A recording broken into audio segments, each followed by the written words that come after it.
Hi guys, welcome back to our channel. Next match వచ్చేసి Lucknow versus Gujarat అనమాట. ఈ రెండు టీమ్స్లో ఏ టీం గెలుస్తుందో క్లియర్గా చూసేద్దాం. ఛానల్ అయితే సబ్స్క్రైబ్ చేసుకోండి. సో జీటీ ప్లేయింగ్ 11 అయితే ఇక్కడ డిస్ప్లే చేస్తున్నా, క్లియర్గా చూడండి.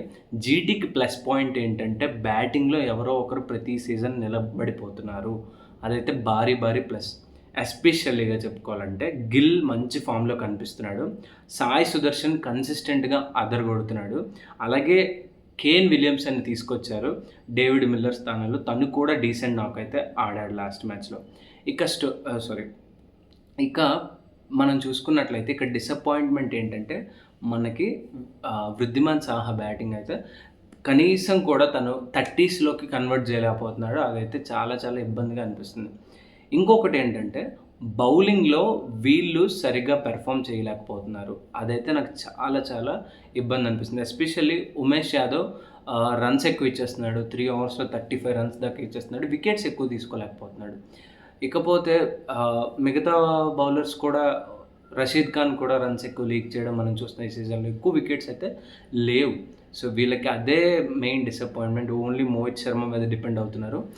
ఇలాంటి తప్పులు అయితే చేయకూడదు. అలాగే ఇక్కడ విజయ్ శంకర్ కూడా ఈ సీజన్లో అంత పెద్ద బ్యాటింగ్ అయితే మనం చూడలేదు. అదైతే కొంచెం డిసప్పాయింట్మెంట్ అయితే కనిపిస్తుంది. మిగతా టీం అంతా స్టేబుల్గా ఉంది.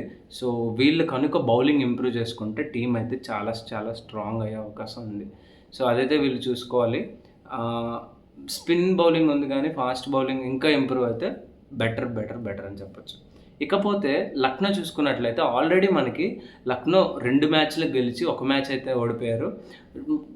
జీటీ మాత్రం 2 మ్యాచ్లు గెలిచి 2 ఓడిపోయారు. సో ఇక్కడ లక్నో మంచి ఫామ్లో ఉంది. ఎస్పెషల్లీ డికాక్ అయితే అదరగొడుతున్నాడు బ్యాటింగ్ ప్రతి మ్యాచ్లో. అలాగే నికోలస్ పురాన్ కూడా తన వంతు కాంట్రిబ్యూషన్ చాలా బాగా చేస్తున్నాడు. అలాగే ఇక్కడ ఇంకా ప్లస్ పాయింట్ ఏంటంటే స్టోయినిస్ లాస్ట్లో వచ్చి మంచి నాక్ అయితే ఆడుతున్నాడు.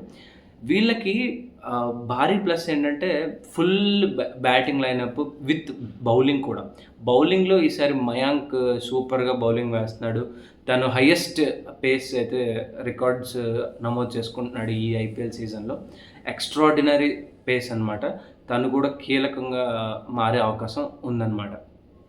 లక్నోలో ఇంకా కేఎల్ రాహుల్ ఇంప్రూవ్ చేసుకుంటే బెటర్. ఎందుకంటే కమింగ్ వరల్డ్ కప్ కూడా వస్తుంది కాబట్టి తన వైపు నాకు ఎక్కువగా ఫోకస్ అయితే ఉంది. తను ఎలా పెర్ఫామ్ చేస్తాడనేది చాలా చాలా ఇంట్రెస్టింగ్ కాబోతుంది. సో కెప్టెన్సీ చేసేటప్పుడు చాలా మంచిగా చేస్తే మాత్రం అక్కడ ఇండియన్లో ఛాన్సెస్ కూడా బాగా ఉంటాయని అయితే చెప్పొచ్చు. ఎందుకంటే కాంపిటీషన్ రోజు రోజుకి పెరుగుతుంది.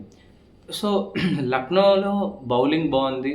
ఇక్కడ ప్లేయింగ్ 11 చూస్తే మీకు అర్థమవుతుంది. సో క్లియర్గా చెప్పుకోవాలంటే ఫుల్ ప్లెజ్డ్ ప్యాకేజ్ అయితే లక్నోలో కనిపిస్తుంది. సో అదే జీటీలో చూసుకున్నట్లయితే బ్యాటింగ్లోనే బాగున్నారు. అంతగా రీసెంట్గా మ్యాచ్ జరిగింది పంజాబ్ పైన, గుజరాత్కి 199 రన్స్ స్కోర్ చేసి కూడా డిఫెండ్ చేసుకోలేకపోయారు కేవలం బౌలింగ్ వల్లే. అది కనుక ఇంప్రూవ్ అయితే మాత్రం తప్పకుండా వీళ్ళకి అడ్వాంటేజ్ అయ్యే అవకాశం ఉంది. సో లక్నోలో మ్యాచ్ జరగబోతుంది. ఈ పిచ్ పైన యావరేజ్గా నీకు స్కోర్ చూసుకున్నట్లయితే 180 దాకా స్కోర్ ఉంది. సో ఖచ్చితంగా బ్యాటింగ్కి బౌలింగ్కి 2 కండిషన్స్ బాగున్నాయి ఈ పిచ్ పైన. సో పక్కాగా ఈ హోమ్ గ్రౌండ్ ఫేవర్ అయితే లక్నోకి ఉండబోతుందని నేను అనుకుంటున్నా. I'm going with Lucknow. మీరు ఏ టీం విన్ అవుతుందని అనుకుంటారో కింద కామెంట్ సెక్షన్లో మెన్షన్ చేయండి. Thanks for watching this video. Signing off. By.